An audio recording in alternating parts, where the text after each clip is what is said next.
Start. আচ্ছা, আজকে আমি কি পড়াচ্ছি সেটা তো তুমি বুঝতেই পারছো। কি লেখা আছে ফার্স্টে দেখে বলো আমাকে। এটা দি। দি, এটাও তো দি। তাহলে এই উচ্চারণটাই দিটাই আবার দ হিসাবে উচ্চারণ হয়। কখন উচ্চারণ হয় তুমি সেটা জানতে? না। না, তুমি জানতে না, সেটা বুঝে নাও। কি এখানে দি উচ্চারণটা হবে ভাওয়েলের ক্ষেত্রে। ভাওয়েল কটি? 5টি। 5টি। আর বাকি সব কনসোনেন্ট। কনসোনেন্ট। আর দ উচ্চারণ হবে কনসোনেন্টের ক্ষেত্রে, তাই তো? তাহলে এখানে প্রথমে কি রয়েছে? হাউস। হাউস। এইচটা রয়েছে কনসোনেন্ট, তাই তো? তাহলে এখানে কি লিখবো? এখানে লিখবে টি এইচ ই। উচ্চারণটা কি হবে? দি। দ।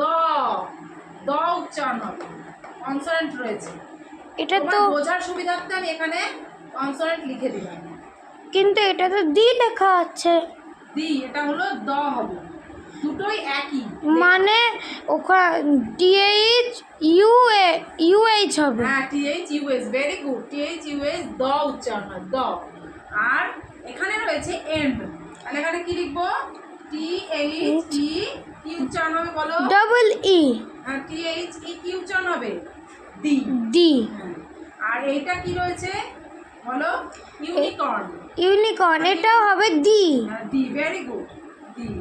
তারপরটা কি রয়েছে? টেবল। এটা হলো দা। দা, ভেরি গুড। দা উচ্চারণ হবে। আর তারপরটা কি রয়েছে বলো? দি।